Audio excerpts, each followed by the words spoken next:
बिस्मिल्लाहिर्रहमानिर्रहीम अस्सलाम वालेकुम। कैसे हैं आप सब लोग? उम्मीद करता हूँ खैरियत से होंगे। आज की जो वीडियो है वह है पीएमए लॉन्ग कोर्स से रिलेटेड। मैं आपको बताने जा रहा हूँ कि पीएमए लॉन्ग कोर्स के लिए क्या क्या रिक्वायरमेंट्स हैं, उसका क्या क्या प्रोसीजर है, उसमें कौन कौन उसमें अप्लाई कर सकता है और कौन नहीं कर सकता, उसके कंप्लीट डिटेल्स मैं आपको बताऊंगा। यहाँ पे हम उसके ऑफिशियल पेज पे जाएंगे और वहाँ पे देखेंगे कि जो जो इन्फॉर्मेशन जो है पाक आर्मी से रिलेटेड जो वहाँ पे दी गई है, पीएमए लॉन्ग कोर्स से रिलेटेड जो जो बताई गई है वो मैं आप लोगों के साथ शेयर करूँगा। तो काइंडली वीडियो को ज़रूर पूरा देखना है आप लोगों ने, ताकि आप लोगों को अच्छे से समझ में आ सके कि पीएमए लॉन्ग कोर्स अगर आप अप्लाई करना चाहते हो पीएमए लॉन्ग कोर्स के लिए तो क्या आप एलिजिबल हो या नहीं हो। वीडियो की तरफ जाने से पहले आप लोगों से एक रिक्वेस्ट है, काइंडली चैनल को सब्सक्राइब कर दें, वीडियो को लाइक कर दें और बेल आइकन को दबा दें ताकि हमारी आने वाली हर नई वीडियो आप तक बआसानी पहुंच सके। चलिए जी बिना टाइम ज़ाया किए वीडियो स्टार्ट करिए। यहाँ पे हमने लिखना है www.joinpakarmy.gov.pk 2021। ये देखिए ये हमारे पास लिंक ओपन होगा जॉइन पाक आर्मी, इसको आपने ओपन कर लेना है। आपने नीचे आना है, ये देखिए join Pak army as officer, contact us join Pak army as soldier. ये ऑफिशियल वेबसाइट है। यहाँ पे कोई भी पाक आर्मी से रिलेटेड कोई भी जॉब आती है, पीएन कैडेट से अगर रिलेटेड हो तो वो उसकी अलहदा एक साइट है, और अगर आप पाकिस्तान एयरफोर्स ज्वाइन करना चाहते हैं उसके लिए आपको अलहदा साइट ओपन करनी पड़ती है। लेकिन अगर आप पाक आर्मी ज्वाइन करना चाहते हैं तो उसके लिए इसी वेबसाइट को इस्तेमाल किया जाता है। आपने अपनी रजिस्ट्रेशन करवानी हो, आपने चेक करना हो कि कोई नई जॉब आई है पाक आर्मी में या नहीं, तो यहाँ पर आप आके चेक कर सकते हो। अब नीचे चलते हैं जी। इंडक्शन क्राइटेरिया यहाँ पे आपको देख सकते हैं। टेक्निकल कैडेट कोर्स है, लेडी कैडेट कोर्स है, Pakistan military academy long course है, पीएमए से कहते हैं हम लोग, डायरेक्ट शॉर्ट सर्विस कमीशन है, शॉर्ट सर्विस रेगुलर कमीशन है, आर्मी मेडिकल कैडेट कोर्स है, information communication and technology officers, arm forces nursing service and soldier recruitment. लेकिन हमने आज बात करनी है पीएमए लॉन्ग कोर्स के बारे में, इसको हम ओपन कर लेते हैं। ये देखिए जी, इसमें एलिजिबिलिटी कंडीशंस हैं। एजुकेशन आपकी जो है इंटरमीडिएट या इक्विवेलेंट होनी चाहिए, आपकी एज 17 से 22 के दरमियान होनी चाहिए, relaxable for 3 months both in upper and lower age limits. आप अगर 17 साल से 3 माह कम है आपकी एज तब भी आप एलिजिबल हो, 22 साल से 3 माह ज़्यादा तब भी एलिजिबल हो। इसके अलावा अगर आपकी 17 साल से 3 माह और 1 दिन भी कम हो रही है आपके बे फॉर्म के हिसाब से तो आप नहीं अप्लाई कर सकते। और अगर आपके आईडी कार्ड के हिसाब से 22 साल से 3 माह और 1 दिन ज़्यादा होगी तब भी आप अप्लाई नहीं कर सकते। नीचे आ रहा जी, ग्रेजुएशन अगर आप की हुई है आप लोगों ने तो आपके लिए 17 से 23 साल तक आप अप्लाई कर सकते हो। Graduates with 4 years graduation program, BS honour, BBA या बीपीए, तो आप 24 साल तक अप्लाई कर सकते हो पीएमए लॉन्ग कोर्स के लिए। नो एज रिलैक्सेशन, यहाँ पे आपको रिलैक्सेशन एज की लिहाज से नहीं मिलती। सर्विंग आर्मी सोल्जर्स जो हैं, जो आर्मी में सर्व कर रहे हैं, वो 17 से 25 साल की एज के दरमियान में अप्लाई कर सकते हैं, उन्हें भी एज रिलैक्सेशन नहीं मिलती।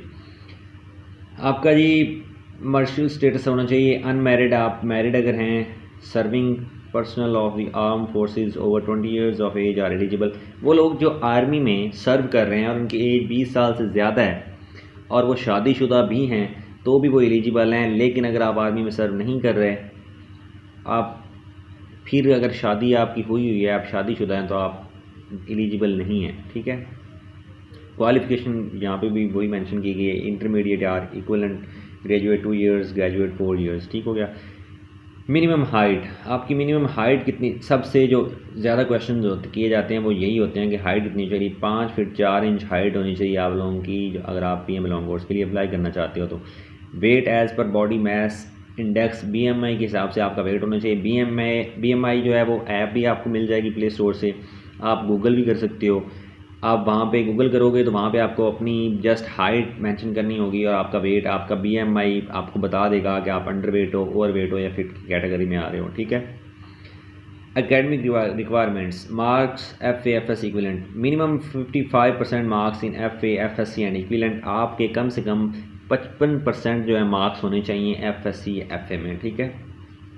Candidates who secure 60% marks or above in BA BSc BS honours BBA with 50% marks in FA FSC are eligible for Pakistan military academy long course. वो कैंडिडेट्स जिन्होंने BA या BSc में, मतलब जिन्होंने बैचलर किया हुआ है, ठीक है, वो 60% marks with 50% marks in FA और FSC आर एलिजिबल। वो लोग जिनके FA और FSC में आ गए 50% मार्क्स, लेकिन उन्होंने आगे BSc की या BA किया तो उनके 60% मार्क्स हैं उसमें, तो वो भी अप्लाई कर सकते हैं PMA लॉन्ग कोर्स के लिए। अब नीचे आ गया जी मार्क्स FA FSc इक्विवेलेंट। वही FSc में बात मैंने पहले आपको बता दी कि 55% marks candidates from specified areas with domicile area including Balochistan, FATA, Gilgit Baltistan.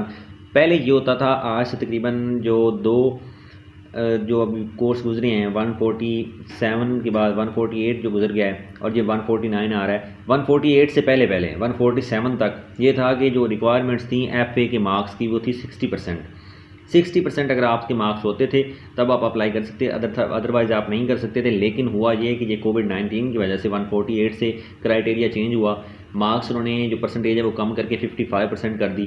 उससे पहले ये था कि बाकी के जो एरियाज़ थे उनके लिए 60% थी, जबकि ये फाटा, गिलगित बल्तिस्तान, नीलम आज़ाद जम्मू कश्मीर डिस्ट्रिक्ट, तहसील Umarkot in Sindh district, Rajanpur area of Cholistan desert, Derawar fort, Salamsar, ठीक है, मौजगढ़ एंड दीनगढ़ ऑफ पंजाब, ये वाले इलाके जो थे इनमें अगर आपके 55% मार्क्स थे तब भी आप एलिजिबल थे।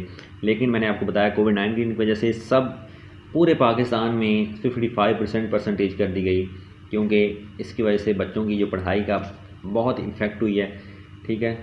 अब नीचे आ गया serving army soldiers. 50% marks in FSc or FA and equivalent.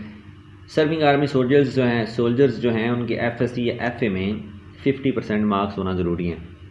Hope certificate. अब बहुत से बच्चों को क्वेश्चन आता है कि जी हमने फ़र्स्ट ईयर कर ली है, हमारी सेकंड ईयर रहती है, हमारा फर्स्ट ईयर का रिज़ल्ट भी आया हुआ है, अब हम क्या करें।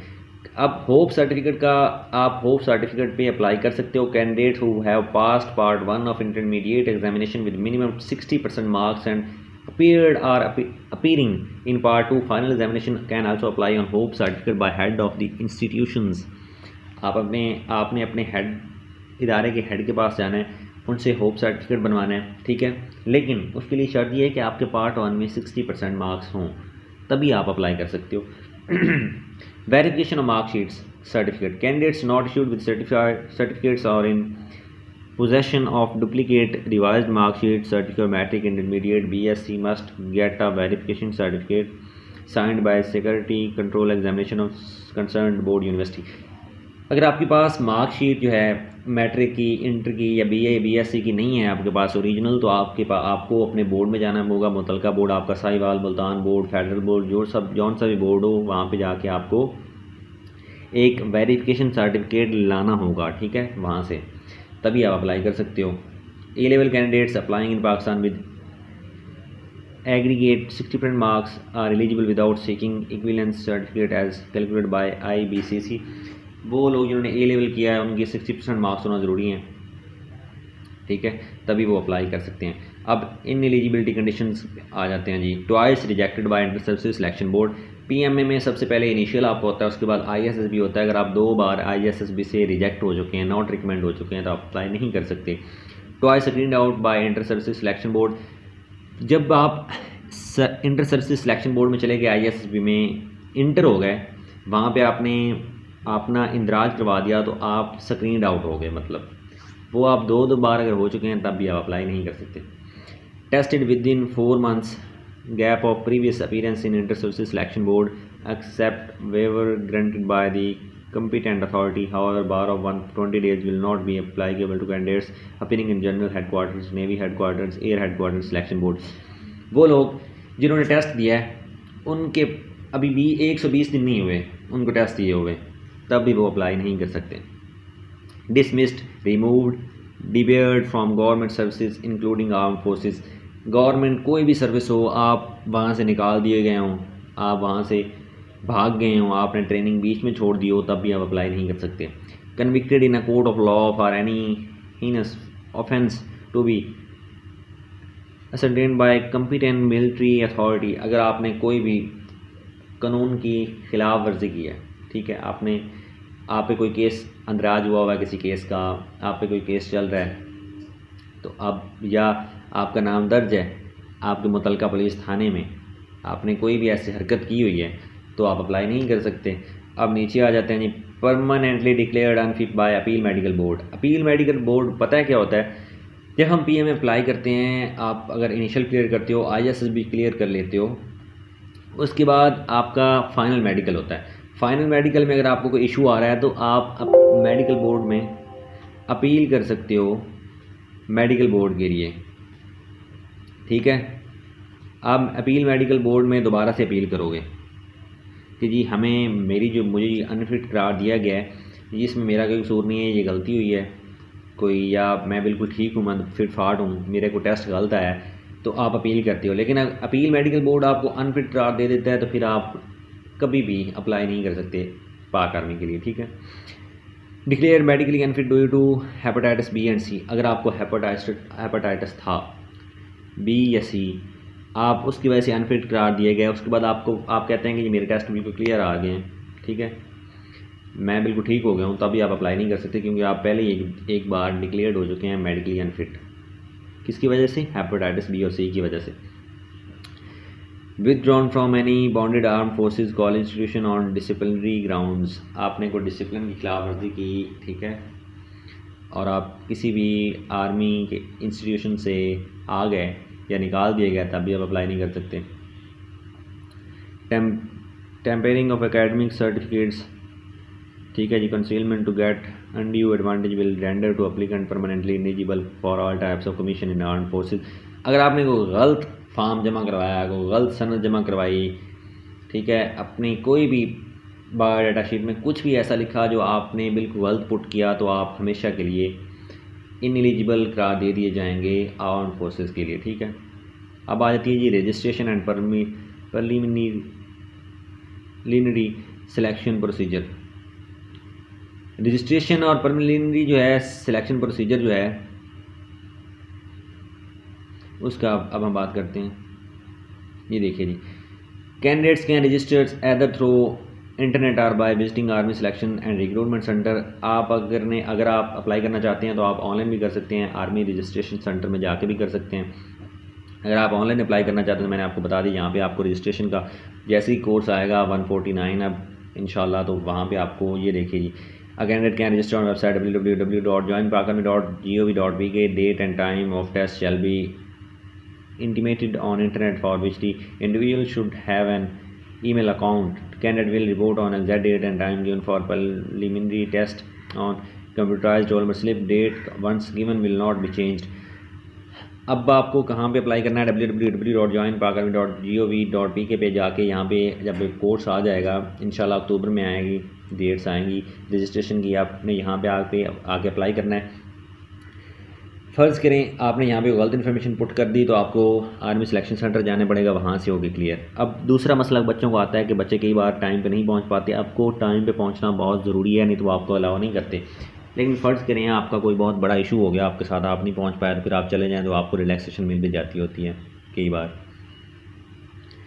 अब आगे registration at army selection and recruitment centre. आपको जो यहाँ पे डॉक्यूमेंट्स बताए जाएंगे वो आपने साथ लेके जाने हैं, ठीक है।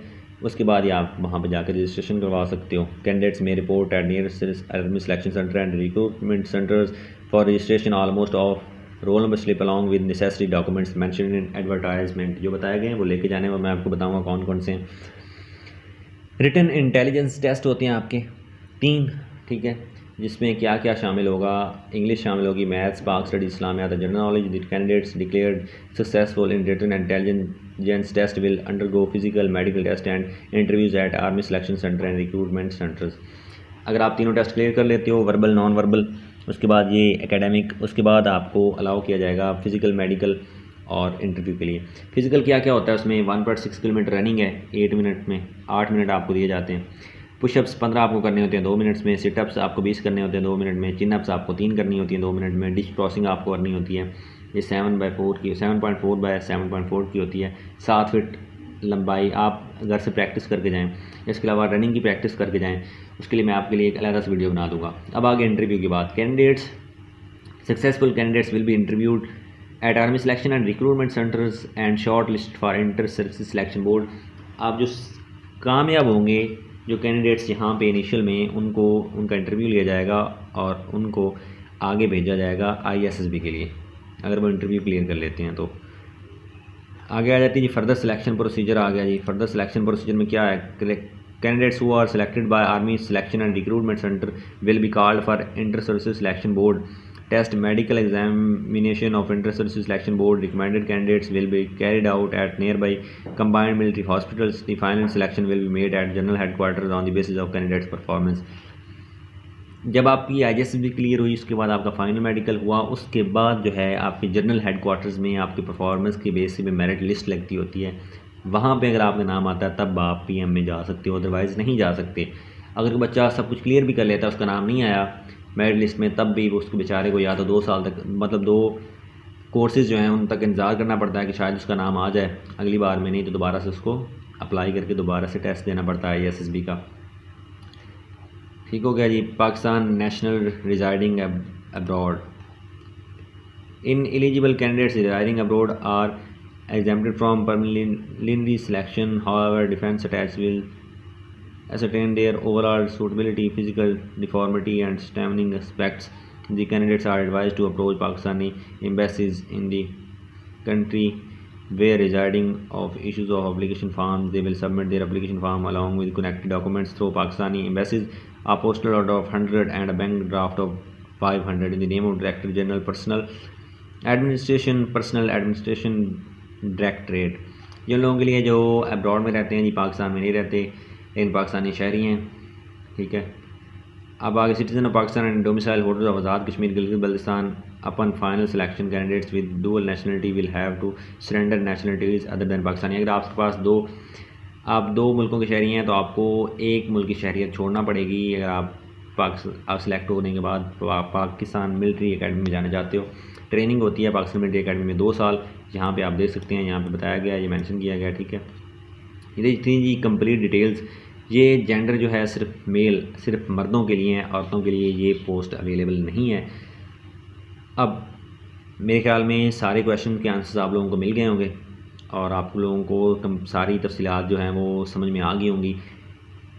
अगर आप लोगों को ये वीडियो अच्छी लगी है तो काइंडली इन्हें अपने दोस्तों के साथ शेयर कीजिए। इसके अलावा अगर आपका कोई क्वेश्चन है तो आप मुझे यूट्यूब पे मैसेज कर सकते हैं, मुझसे पूछ सकते हैं। मैं आपको अपना व्हाट्सएप नंबर दे दूंगा, आप वहाँ पे मुझसे रब्ता कर लेना, मैं आपको कंप्लीट डिटेल्स बता दूंगा कि आपने अप्लाई कैसे करना है। और जब जैसे ये डेट आएगी अप्लाई करने की, आपने बिल्कुल भी जल्दी नहीं करनी है, आप चैनल को सब्सक्राइब कर लें। मैं उसी दिन इंशाल्लाह वीडियो अपलोड कर दूँगा कि आपको अप्लाई कैसे करना है। अप्लाई करने में बच्चे बड़ी जल्दी करते हैं, उन्हें बड़ी कुछ चाह चढ़े होते हैं कि जी हमें फ़ौरन से अप्लाई करना है, लेकिन फ़ौरन अप्लाई करने से ये होता है कि उन्हें पता नहीं होता कि अप्लाई कैसे करना है। फिर उन्हें मसले मसाइल पर दरपेश आते हैं जी, फिर उन्हें जाना पड़ता है आर्मी सिलेक्शन सेंटर, वहाँ पे जाके बड़ी मुश्किल से वो इशूज़ जो हैं वो सॉल्व होते हैं। इसलिए काइंडली चैनल को सब्सक्राइब कर दें और वेट करें, जैसे ही डेट आएगी आप उस दिन आके यूट्यूब पे चेक कर लेना, मैं वीडियो अपलोड कर चुका हूँगा। इंशाल्लाह आप लोगों को यहाँ पे वीडियोस मिलती रहेंगी PM में लॉन्ग कोर्स से रिलेटेड, ठीक है जी। मुझे अपनी दुआओं में याद रखिएगा। अल्लाह हाफ़िज़।